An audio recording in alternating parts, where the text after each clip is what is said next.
Alhamdulillah, wassalatu wassalamu ala rasulillah wa ala ahlihi wa ashabihi ajma'in, amma ba'd. A'udhu billahi minash shaitanir rajim, bismillahir rahmanir rahim. Qala ta'ala fi kalamihi al-majid, wa la tanazaw fatafshalu wa tadhhaba rihukum. Rabbi shrah li sadri wa yassir li amri, wahlul 'uqdatam min lisani yafqahu qawli. My dear brothers, I welcome all of you. We gather here today in the blessed month of Ramadan. Alhamdulillah, the month of Ramadan has just started and we have gathered here. Now let us remember the purpose behind Ramadan. The purpose behind Ramadan is to get our forgiveness. There's a hadith mentioned in Musnad Ahmad with an authentic chain of narration where it's mentioned that the Prophet ﷺ, he put his first step on the mimbar and he said Ameen. He put his second step on the mimbar and he said Ameen. He put his third step and he said Ameen. The Sahaba asked the Prophet ﷺ, we never saw you doing this before. So the Prophet ﷺ said, he said that Jibreel came to me and he did the dua that may that person be destroyed away from mercy of Allah who finds the month of Ramadan yet is not able to get his forgiveness. Now Alhamdulillah, we have been blessed with the month of Ramadan once again in our lives. The point here is, will we all manage to get our forgiveness or not? That is the key point. And the Prophet ﷺ also said that at the time of iftar, people are utaqa, released from the fire of hell. وَذَلِكَ فِي كُلِّ لَيْلَةٍ. This happens every night in Ramadan. People are released from the fire of hell. Tell me, no one has yet entered the fire of hell. People have not yet gone to the fire of hell. They will go after the day of judgment. After the day of judgment, after the accounting, then they will go to the fire of hell or Jannah. So now when people have not gone to the fire of hell, how are they released from the fire of hell? Who can explain? This hadith is with the authentic chain of narration in Tirmidhi. Who can explain? How are people released from the fire of hell? Can we keep a small prize? From the center? People who give the right answer, inshallah. Can I give them a small prize? What do we give? Chalo, I can give this? Yeah, Jazakallah. So this is like just a token of appreciation. Who can give the right answer? How are people released from the fire of hell when no one has yet entered the fire of hell? Jannat is ready, Jahannam is ready, but people have not gone inside. They will go after the day of judgment. Our sins are forgiven. That's good. Jazakallah khair for trying. Something still better. People are released from the fire of hell. Who can answer? Iblis has been trapped, has been chained. That's true. But still that doesn't answer the question. Okay, see brothers, my dear brothers in Islam, if you think of it, there are so many people whose path, whose road takes them to Jahannam. They are on the path to Jahannam. If they were to live on this path and die on it, they will go to Jahannam. But there are so many people who change their path and go to the path of Jannah in Ramadan. A lot of people, they change their path and they come on the path to Jannah. If they would have not changed, they would have gone to Jahannam. So it's that they have been freed from Jahannam, because they won't go to Jahannam now. But the question is, are we from those who will go to Jannah, who will achieve our forgiveness or not? This is the key goal. So the goal of Ramadan is to get forgiveness from Allah. But my dear brothers, I want to take a special topic. I know that general fazail on Ramadan you must have generally heard. But I want to take something which can stop your forgiveness from coming to you. And that's very important. And this is connected to a dua which we read while seeking the Laylatul Qadr. And which dua is that? Allahumma innaka afuun tuhibbul afwa fa'fu anni. Oh Allah, indeed you are the one who forgives. And you love to forgive. You love forgiveness. Tuhibbul afwa. You love forgiveness. Fa'fu anni. So forgive me. Now here the second part, tuhibbul afwa. Allah loves to forgive. Loves forgiveness. What's the meaning of this? Allah loves that people should forgive. Allah Himself also likes to forgive. So when we forgive someone, Allah likes this.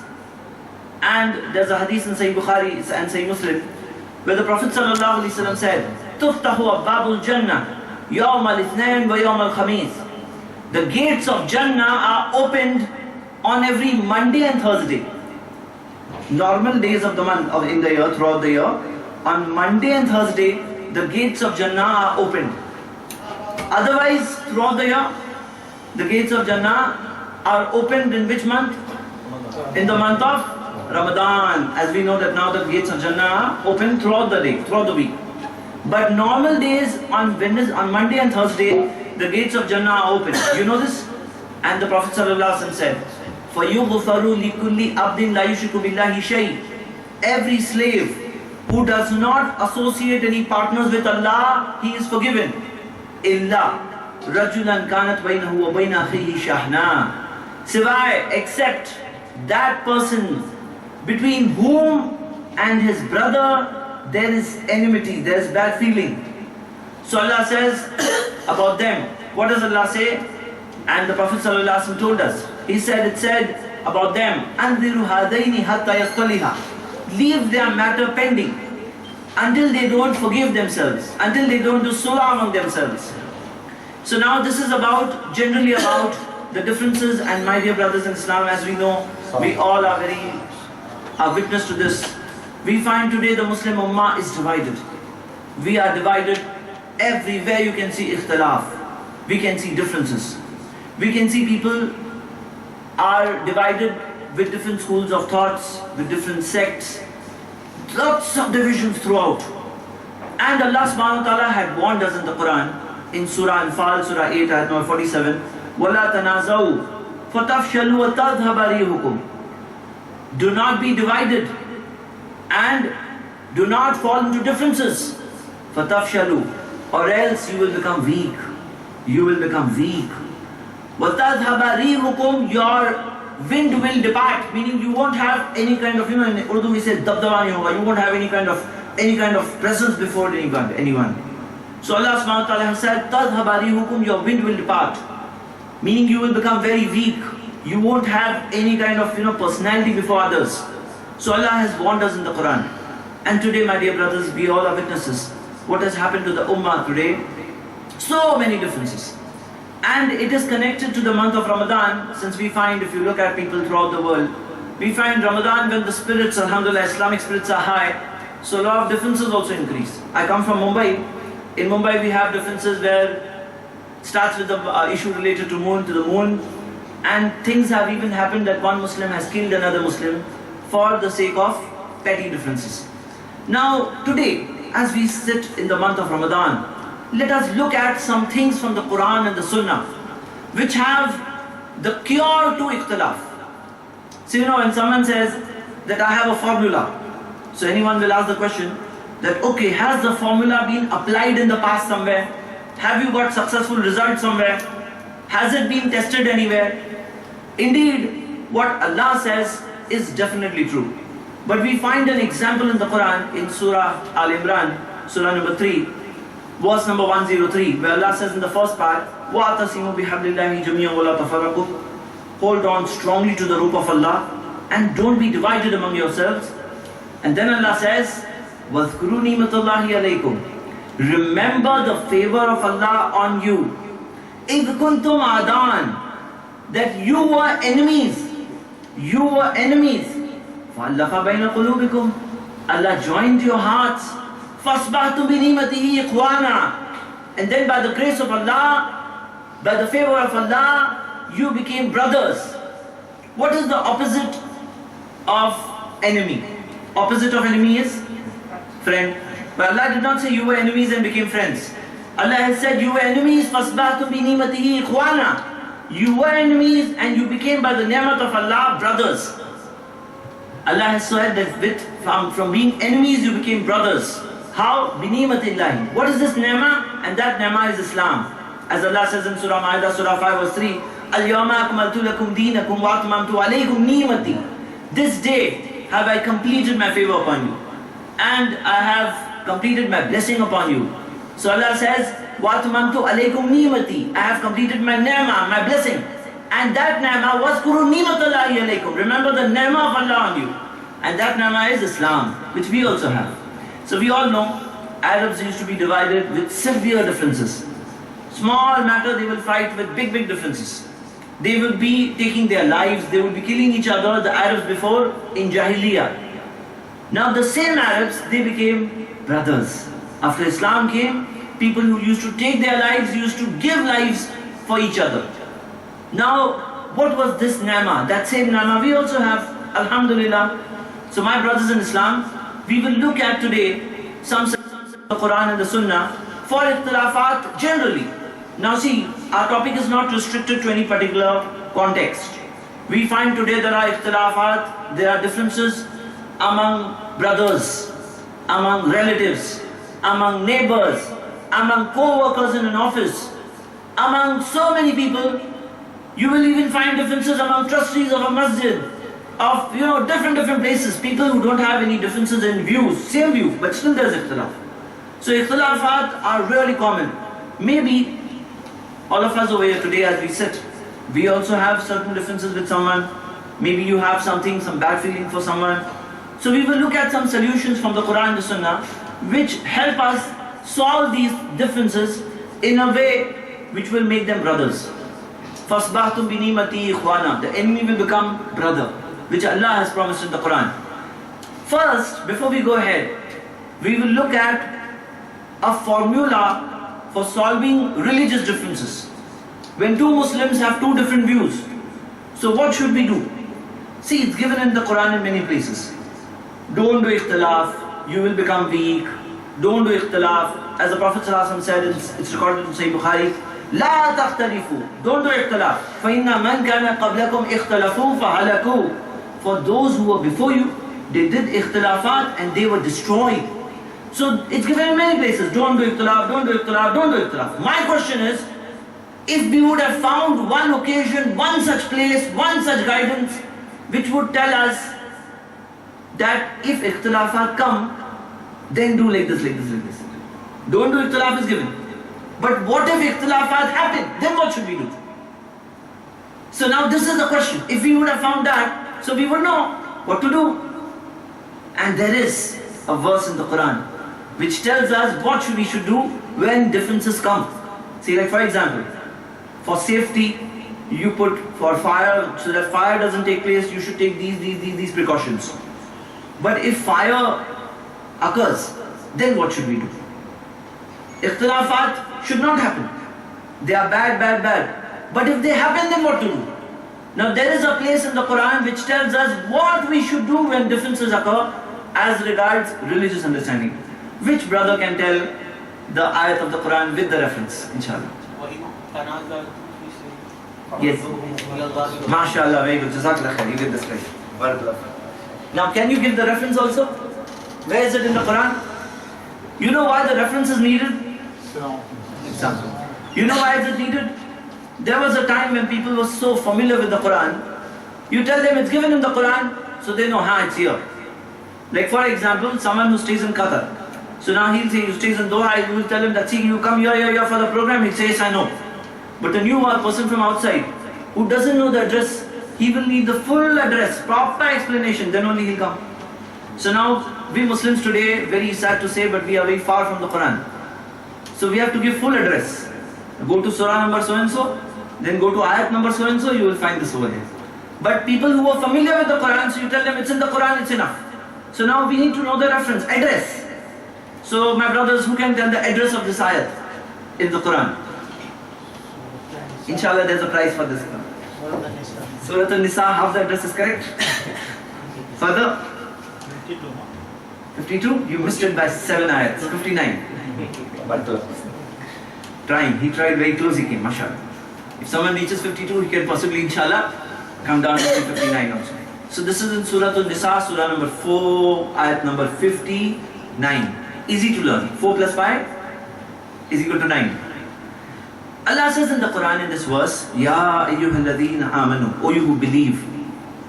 It's for all believers till the day of judgment. Atiullah, obey Allah.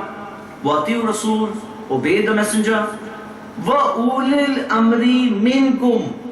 and those in authority among you. Now who are the ulul amr?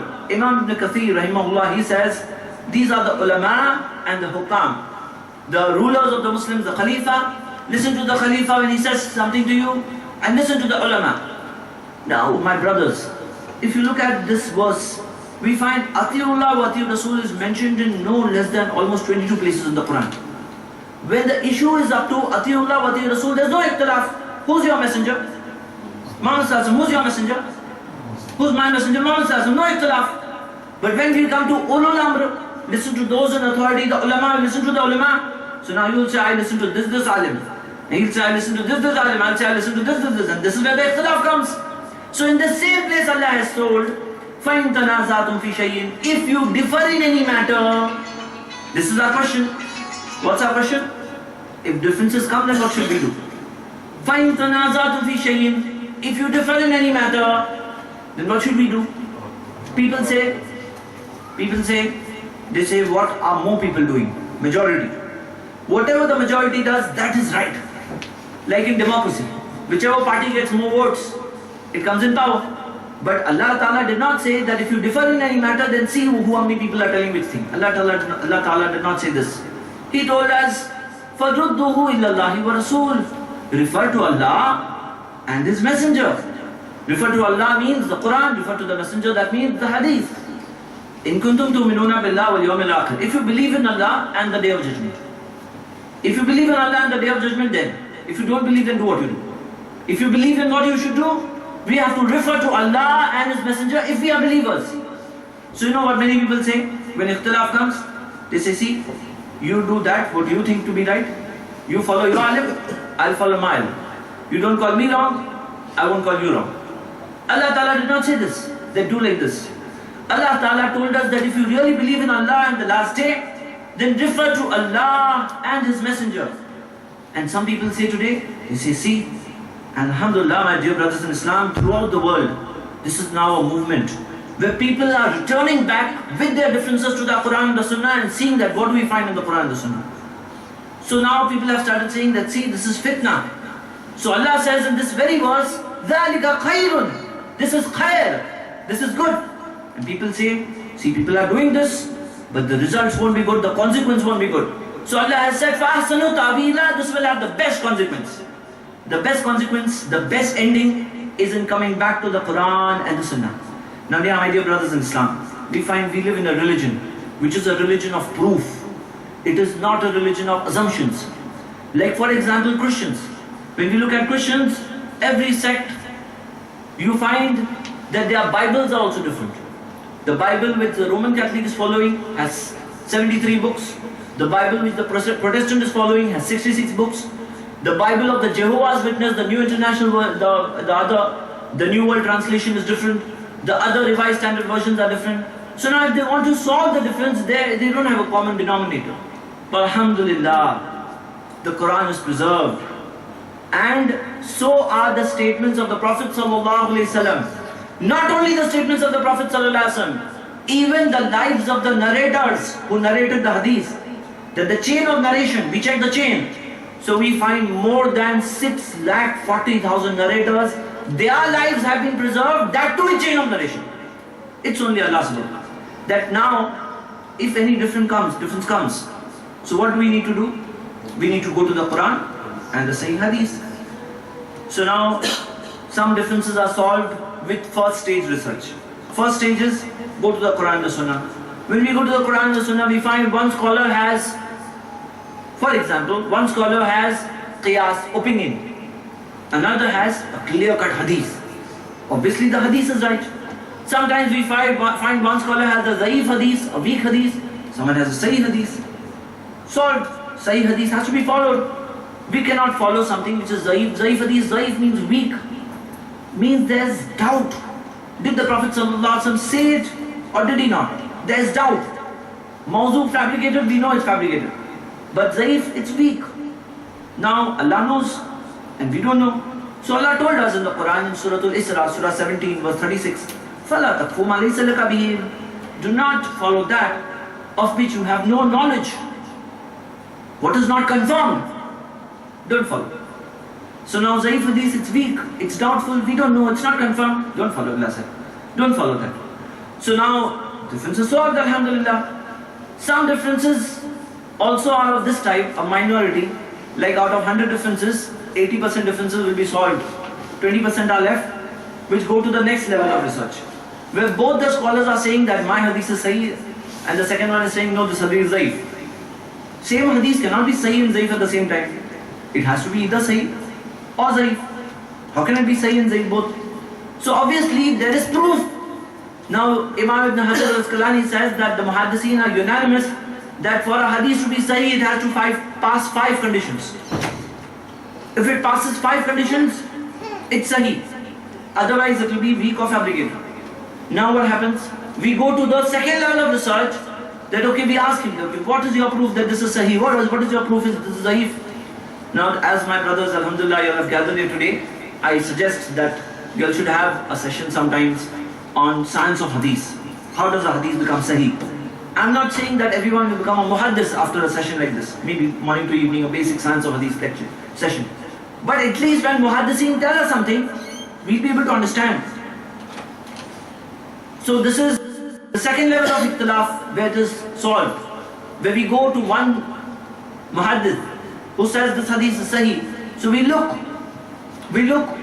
we find that okay, he has this chain of narration. And the second scholar has that chain of narration.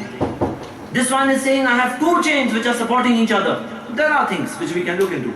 Alhamdulillah, my brothers, today there are softwares available which show the chains of narrations, and alhamdulillah, if the narrator is weak, it shows the name of the narrator in red. Things have become so much easier, alhamdulillah. Some people say, no, what is all this? Why are these ikhtilafat there? I say, no, they are not there only among Muslims. If you look at human beings, there are some human beings who are Christians, there are some human beings who are Hindus, there are some human beings who are Jews, some who are atheists, and some who are Muslims. So now where do we say? Do we say that why these ikhtilafat are there? Only one religion should have been there. And when we come to that one religion, we find there are so many differences. So people say, why ikhtilafat are there? There should be only one religion here also. So now it's like, I'll tell you something, give you an example. A student goes for an exam. In the exam he gets a question, select the right answer. And there are 5 answers given. 4 are wrong, but they are there. Who has put the wrong answers there? By mistake have they come? Deliberately they are there. Why? To check. Select the right answer. Allah created Iblis knowing that Iblis is going to do big fitna. Allah knew. It's not that Allah didn't know, plan went out of planning. No, Allah knew. But he's the wrong answer. We don't have to put our tick on Iblis. It is Allah who has made this dunya so beautiful and attractive that so many people are deceived by the dunya. So many nice, mashallah, youngsters, shabab, they get attracted to Islam, but the dunya pulls them. Allah could have made the dunya very boring, that you don't get interested only in the dunya. But no, Allah made it interesting. So the dunya is a trial, but that's the wrong answer. Don't put your tick on the dunya. Similarly, we find the many religions in the world. So many religions, they're the wrong answer. Now a person selects Islam and he comes to Islam. Now he comes here, he finds their differences. So Allah says in the Quran, in Surah Al-Ankabut, Surah 29, verse 69, وَالَّذِينَ جَاهَدُوا فِينَا لَنَهْدِيَنَّهُمْ سُبُلَنَا. Allah says that those who struggle in my path, those who strive and struggle in my path, I guide them to my path. Whom Allah guides? A person is sitting saying, I can't understand who's right, who's wrong. Did you do farudduhu illallahi wa rasul? Did you do, let's return back to the Quran and the Sunnah and see what is the right answer. If you do that, alhamdulillah, you can solve the difference.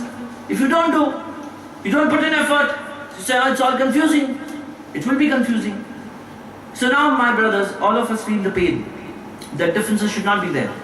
But there are many solutions.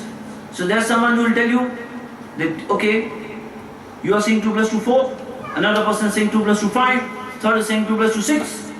Even you are correct, even you are correct, even you are correct, we all are one. What one? This is not the way of making one. The right way is, let's return back to the Quran and the Sunnah and let's put in efforts. So the second level of differences is where you check the hadith.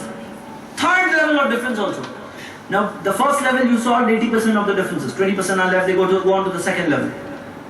The 20% who go to the second level, from them 80% are solved when you check the chain of narration. Now 20% are still left. Now we go further, we find, Alhamdulillah, the Asma Rijal, the books of Rijal are preserved. So sometimes it happens that one same narration, and one scholar is saying this is Sahih, this narrator is reliable, and second saying no, he's not reliable. Now either that narrator will be reliable or not reliable. Alhamdulillah, as the doctor will check, the goldsmith will check gold, Muhaddis will check the hadith, but we have to listen to what he's saying and understand. So now the third level of differences, we go into the books of Rijal, the books of Asma Rijal. What are these books? The narrators. So now in the books of Rijal we can go and verify whether this man, he was authentic, he was reliable, thiqah, or was he not? Alhamdulillah, all praise to Allah. See, consider something. Some people say, oh, what is this? It's a hadith to hai na. It's a hadith. This is not the way. For example, there may be a narrator who's not reliable. Now some people say, no, he's a narrator at least. The hadith is there, the narration is there. I'll give you an example. Like for example, let's say the tube light stops working. The tube light stops working. Now one of you says, no, inshallah, Islamic Center, I'll just repair it for you. So you climb up on the stool, and when you're about to repair, you say, just check up if the switch is off. You just check up if the switch is off. So one nice brother, mashallah, deendar, religious person offering 5 times salah, he says, okay, I'm just checking. Now if he checks, it's off. Okay, what are you going to do? No, it's on. Okay, off, on. What do you do? What do you do? Say, I'll better go and check myself. He's a nice religious person, mashallah, but he's confused now. So now there are some narrators who are religious, but they are human beings. Maybe their memory was not so good. Maybe they did not write and preserve properly. So we have to verify. Either he'll be reliable or not be reliable. And alhamdulillah, we have so much data that you can check up. So this is the third level of ikhtilaf. Now 80% differences are solved. At the second level, 20% came here. From the 20% which came here, again 80% are solved now, mashallah. Again 20% go on to the fourth level.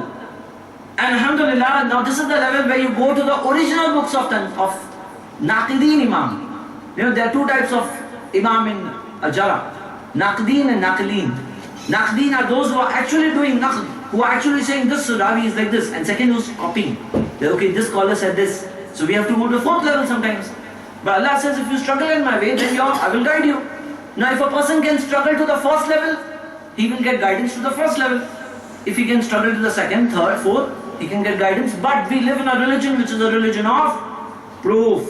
For example, now you are in the state of wudu. If blood comes out and starts flowing, according to the Hanafi school of thought, your wuzu is broken. According to the Shafi school of thought, your wuzu is not broken.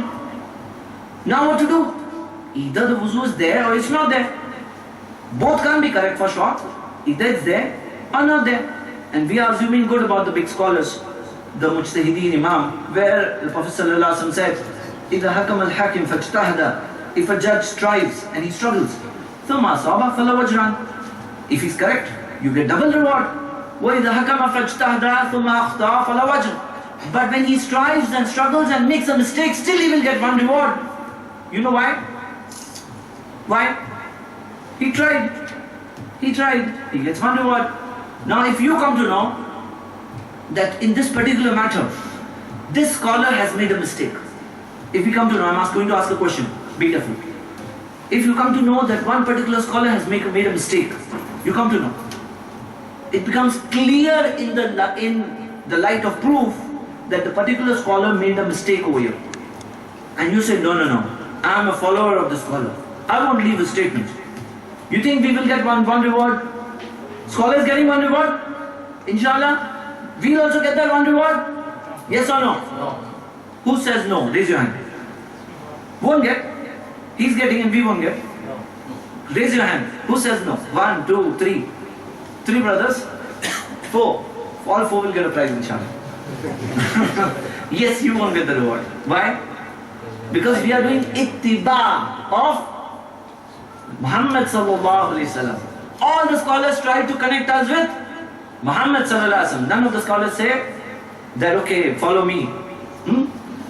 So, my dear brothers in Islam, the simple thing is, we have to return back to the Quran and the Sunnah. I'll give you a very good example. And this issue is so simple, but for people it's become very big and difficult. So we have to solve. See, when we are out of the strict blind following, where you're stuck, I am following this Imam, I am following this Imam, now you can't do anything. So this issue has become very big for people, but it's simple.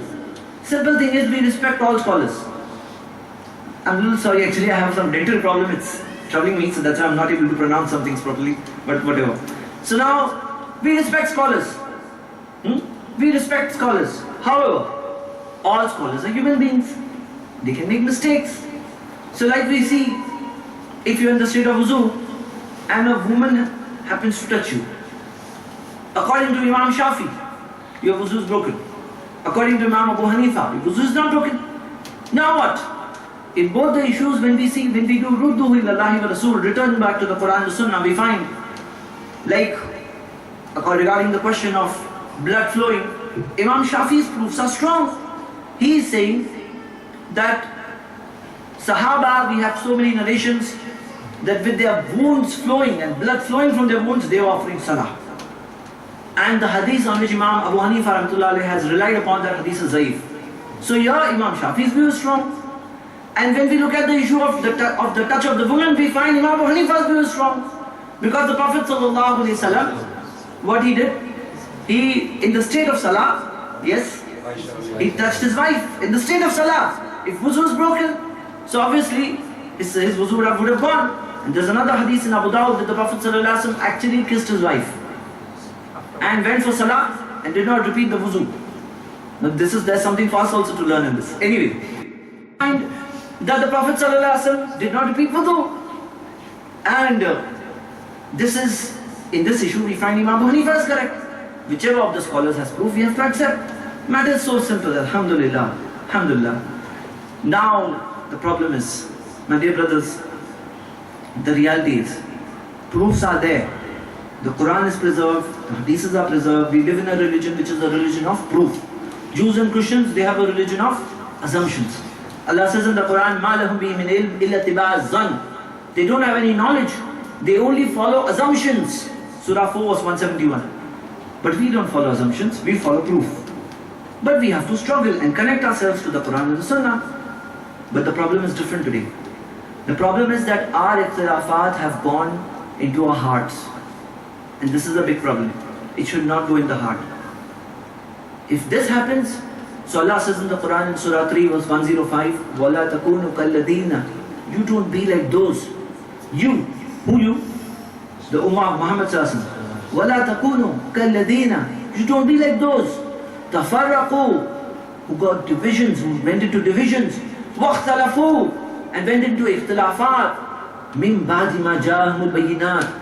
Even after clear evidences had come. Clear proof have come, yet ikhtilaf is there. Allah says, فَأُولَٰئِكَ لَهُمْ عَذَابٌ عَظِيمٌ.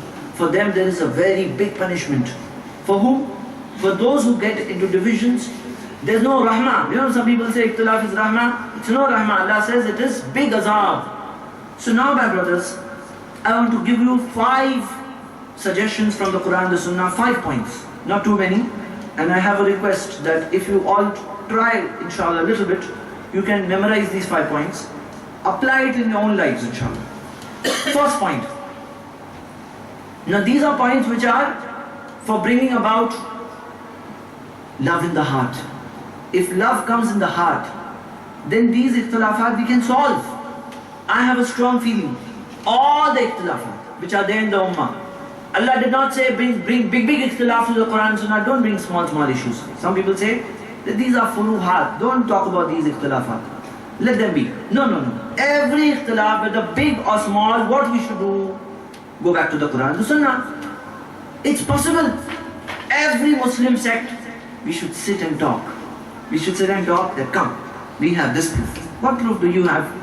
We can do that. We can solve big ikhtilaf. We have the example of the Arabs of Jahiliyyah, where their ikhtilafat, after their ikhtilafat, they became what? They became brothers. Our ikhtilafat are very small. They had big ikhtilaf. We can still solve it, inshallah. But now the problem has gone into the heart.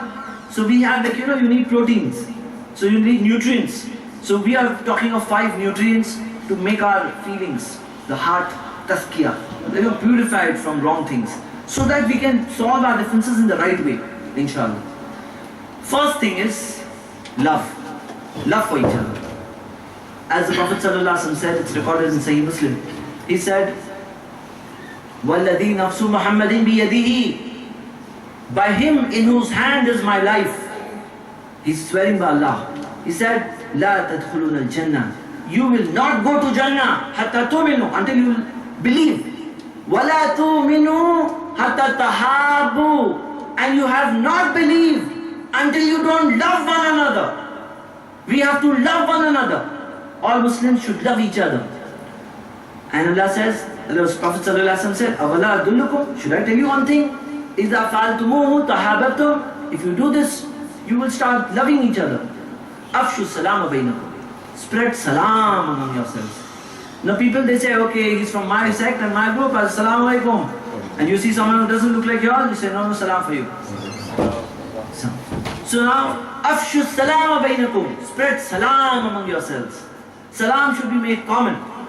And the point here is love. Love in the heart. As the Prophet ﷺ said, that the believers, their example is like jasadin wahidin. They're like one body. One body. If there's a dog barking and we are looking at it, now if it comes and bites, it will bite the leg. Why should the eye look at it? Why should the ears do something, listen to it?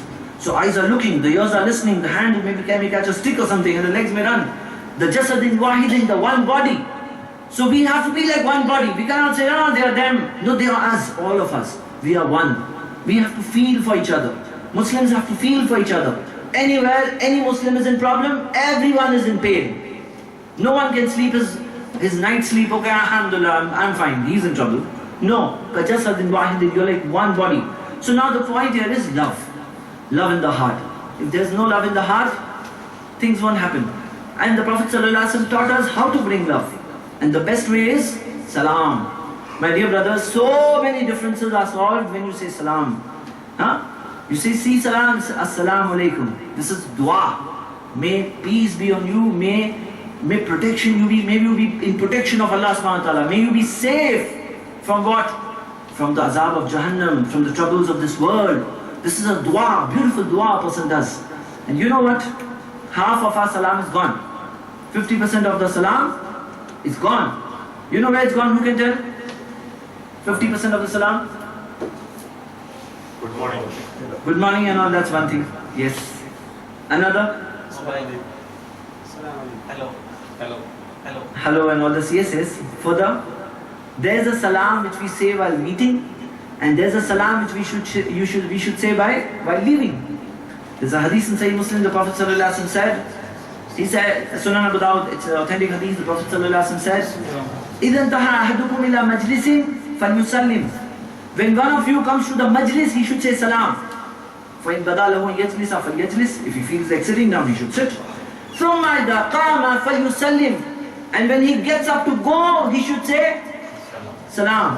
وَلَيْسَتِ الْأُولَى بِحَقَّ مِنَ الْآخِرَةِ, the first salam is not more important than the second salam. Both the salams are important. And you know what people say, especially in, I don't know what's the practice in Kerala and other places, but in our side we have Acha Chalo Khuda Hafiz. So some people say, don't say Khuda Hafiz, say Allah Hafiz. But however, the sunnah is Acha Chalo Assalamu Alaikum. So now this half the salam is gone. The salam of coming is there, but the salam of going people have forgotten. So we have to revive the sunnah. And further, people, they say, someone says salam to you, I don't recognize you. You don't have to recognize someone to say salam. He's a Muslim, he looks like a Muslim, assalamu alaikum. He doesn't look like a Muslim, so you can't say salam. How you know he doesn't look like a Muslim? Surah 6 verse 54 talks about this. That's why we should look like Muslims, so that someone will say salam to us. And salam is a dua, you're getting dua. You people say, yaar that's not dua mein, in India. But I don't know how many people remember you in the dua. But people say salam, this is itself a dua, alhamdulillah. That's why we should all be very clear about this. So now first point is love in the heart. If there's love in the heart, we can solve big problems. But if that love has turned into hatred, into bad feelings. So which hadith did I tell about this? That every Monday and Thursday, what happens? Every Monday and Thursday, the gates of Jannah are open. And فَيُغْفَرُ لِكُلِّ عَبْدٍ لَا يُشْرِكُ بِاللَّهِ شَيْءٍ. Every slave who does not associate anyone with Allah, he is forgiven. Who doesn't do shirk, everyone who doesn't do shirk is forgiven. Which sins are forgiven? Small sins. Big sins are not forgiven without tawbah. But small sins, at least let's get rid of them. Because small sins are like small sticks which gather and they can make a big fire. So now sins are forgiven except illa rajulan kanat bainahu wa baina akhihi shahna. Except the person between whom and his friend and his brother there is enmity. You have enmity in the heart, everyone is forgiven, we are not forgiven. So we should have love in the heart, the first point. Second point. Now very important is, the second point is, when we speak, we should speak good things. It's mentioned in the Quran in Surah Al-Isra, Surah 17, verse 53. Allah says, قُلْ لِعِبَادِي, say to my slaves, يَقُولُ الَّتِي هِيَ أَحْسَنُ. They should say those things which are ahsan, best. They should say ahsan, best things. إِنَّ الشَّيْطَانَ يَنْزَغُ بَيْنَهُمْ. Because shaitan sows seeds of enmity among them. Shaitan puts enmity. That's why speak what is best. So many ikhtilafat they happen because he said like this, I said like this, he said like this. Saying things which people say, they cause ikhtilaf. That's why Allah said in the Quran, يَقُولُ الَّتِي هِيَ أَحْسَنُ. Say that which is best. Speak only best. And the Prophet ﷺ said, whoever believes in Allah and the last day should speak what is good or keep quiet. Speak what is good or keep quiet. And people who keep quiet, it's as if people think this is not good, but this is good. The Prophet ﷺ said, a hadith recorded in Tirmidhi with authentic chain of narration, Man samata naja. He who is quiet, he's saved. He's saved from what? He's saved from so many ikhtilaf. We find so many times ikhtilafat happen because of this tongue. Somebody is doing ghibah. Somebody is telling, oh, you know what he said about you? Huh? He was telling that you are like this. Now this causes ikhtilafat. يَقُولُ الَّتِي هِيَ أَحْسَنُ. So many times ikhtilafat are there because people give nicknames. Like this, and you know, we have numbers, people give numbers, these are this number, these are that number, and give some kind of terms. So don't give nicknames. Giving nicknames, يَقُولُ الَّتِي هِيَ أَحْسَنُ. Say that which is ahsan, best. If you say wrong things, you cannot solve ikhtilaf. Control your tongue. Speak what is good or keep quiet. Man samata naja. He is quiet, he's saved. So now, my brothers, when we listen to anything from the Quran and from the Sunnah, we all should check ourselves. He says, I have a problem of speaking too much. Now there's somebody over here, he should check himself. Speak what is good or keep quiet. The best example is Muhammad sallallahu alayhi wasallam. Best of the human beings, he had the most things to tell. But the Sahaba tell us, لَوْ أَدَّهُ الْعَدُّ لَأَحْصَاهُ. If people were to count how many things he said, you can count. Okay, he said 10 things in the full day. 20 things he said today. If someone wants you to count, you can count. So this was our Prophet sallallahu alayhi wasallam. Second point. First point was love in the heart. If there's no love in the heart, it won't happen. Second thing is speak what is good. Third point is avoid bad assumptions. So many ikhtilafat are due to assumptions. His intention is bad only, I know. How do you know? Intention is, yeah. The Prophet ﷺ said, At-taqwa hahuna wa ashara ila sadri. He said, taqwa is here, and he pointed to the heart. So if we assume, we should assume good. Now a lot of ikhtilafat are due to assumptions. So like for example, someone says salam to you, Assalamu alaikum, and you're lost somewhere. Huh? You just didn't hear maybe lost in thoughts. And by the time you realize it's gone. So he's thinking, I said salam to him, he did not reply. Surely he has something bad in his heart for me. Huh? What is this? Surely he has something bad in his heart. No, this is assumption. Assume what is good. Because Allah says, Inna ba'da zan ism. Some assumptions are sins. And the Prophet ﷺ said, it's a hadith in Sahih Bukhari, he said that akdabul hadith, the worst of the lies, is something based on assumptions. Assumption is akdabul hadith. Allah's Rasul Muhammad ﷺ said, Iyyakum wadhan, avoid assumptions. He told us to avoid assumptions. So many ikhtilafat are due to assumptions. And these assumptions are a big problem today. So many husbands and wives ikhtilafat. Fights in the family. Because wife is thinking, my husband doesn't love me. He talks like this. And the husband is saying, my wife is like this. Bad assumptions for each other. So ikhtilafat, one of the core causes is bad assumption. You have bad assumption, and then finally one day it will burst out. Those bad assumptions will lead to full-fledged ikhtilafat because of bad assumptions. So the third point is, avoid bad assumptions. So like for example, someone heard over here, you should say salam to everyone. So now you say assalamu alaikum, you beat someone assalamu alaikum, you get reward, alhamdulillah. Now the person is saying that daily he doesn't say salam. Every day he's not saying salam, today he's saying salam. Now some problem is there today. So now bad assumptions are a big problem in the world. So many problems only due to assumption. Avoid all matters related to assumption. The problem is simple to solve. But you mix up the mirchi masala of assumptions, then there's nothing, it becomes very difficult to solve. So first point was love in the heart. Second is speak what is good. Third is avoid bad assumptions. Third point. Fourth point, still, if we have love in the heart, we speak what is good, we avoid bad assumptions, still something goes wrong. The other person said something bad. Now what? So our point number 4 is forgive. Forgive for whose sake? For Allah's sake.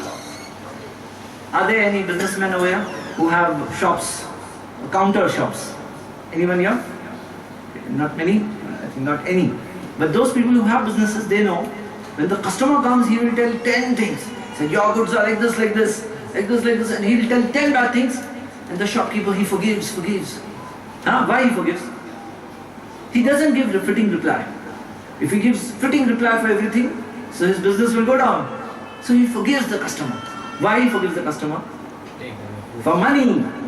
And there are so many people who are professionals, who are working, who have a boss, who have a senior. Now we know that sometimes the boss, his mood is bad. Maybe he fought with his wife, and he's come here, or the senior is upset. And he says, get out! The junior says, yes sir, nicely. He forgives his boss. Forgives his boss. Why does he forgive his boss? Why does he forgive? For money. Because you won't get promotion if you give a fitting reply to your boss every time he's angry. Every time he says something, if the employee is giving him fitting replies, this won't last for long, obviously. So people forgive for money. We don't have to give lectures for that. I'm asking, is anyone ready to forgive for Allah? Whether you don't have any money benefit. But for Allah. For money people forgive. But for Allah are we ready to forgive?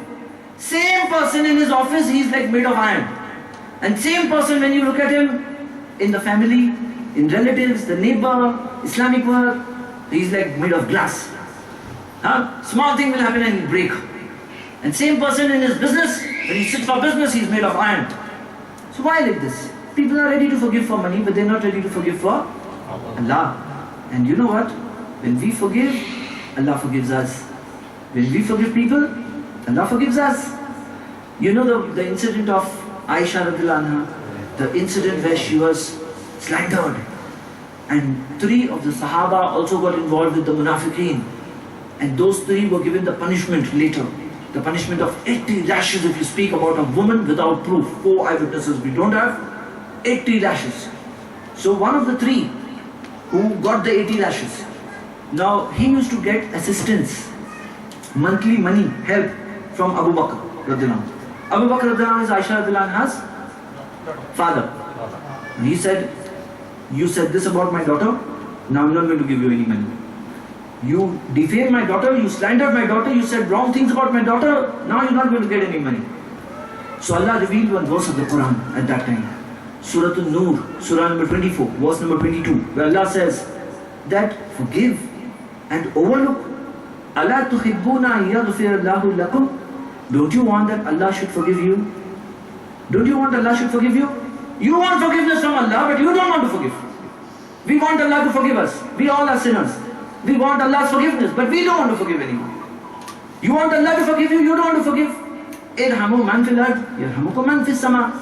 Forgive the ones who are on earth, the one above the skies will forgive you. Now forgiving people. And this is very important, my brothers.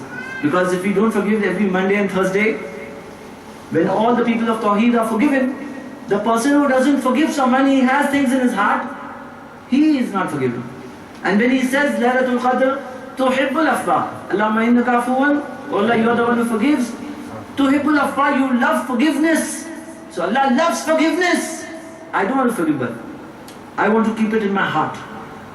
So, you think Allah loves this? No, Allah doesn't love this.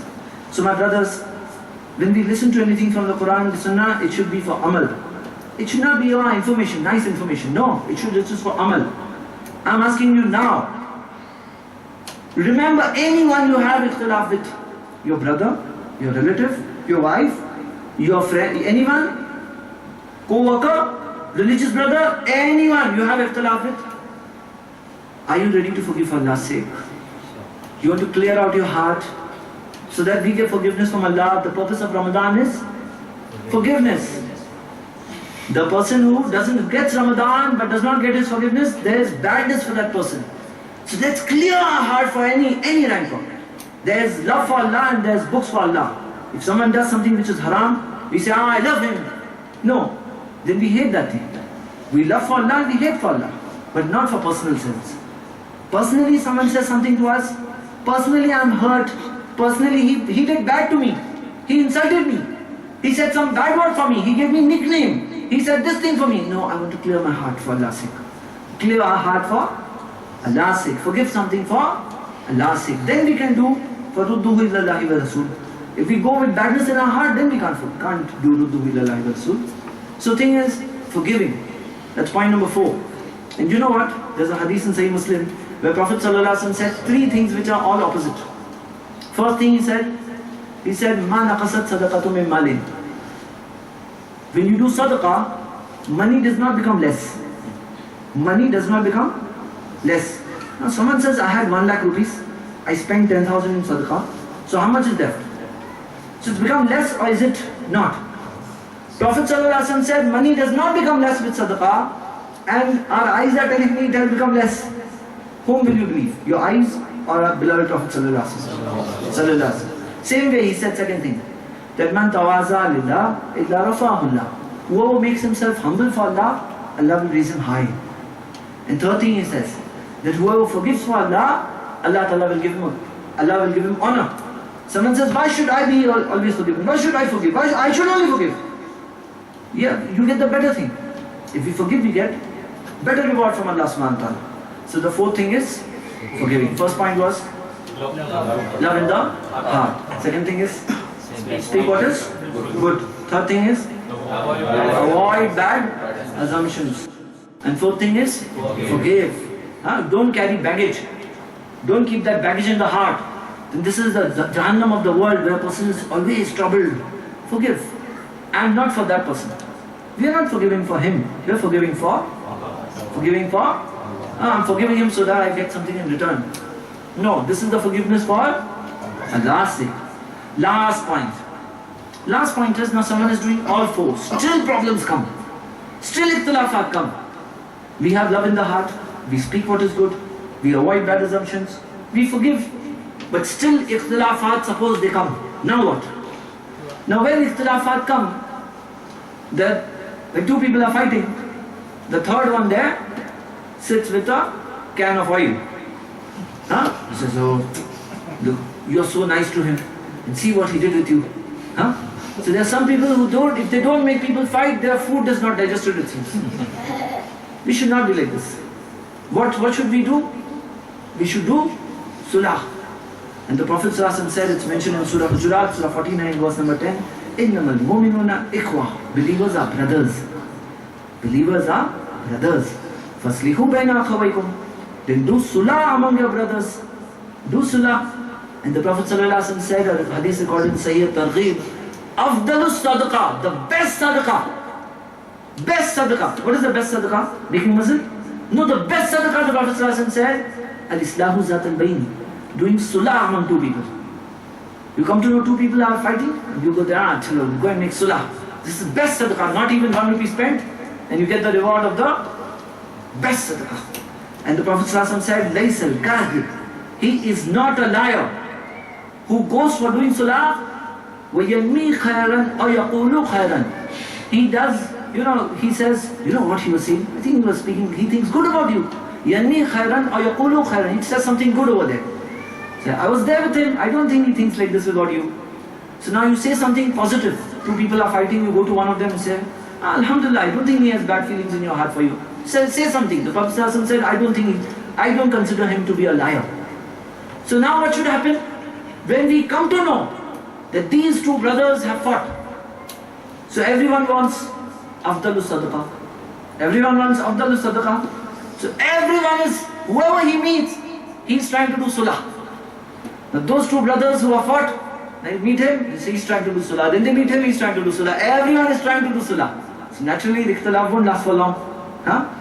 We have way of solving our ikhtilaf. That's why the Sahaba, they became like brothers. How they became like brothers? Islam was the force. And that same thing we also have. That same ni'mah, blessing we also have, alhamdulillah. Finally, I'll end with a hadith of the Prophet ﷺ, recorded in Sahih Muslim. And the Prophet ﷺ said this on the occasion of Hajjatul Wida. In his speech, he said,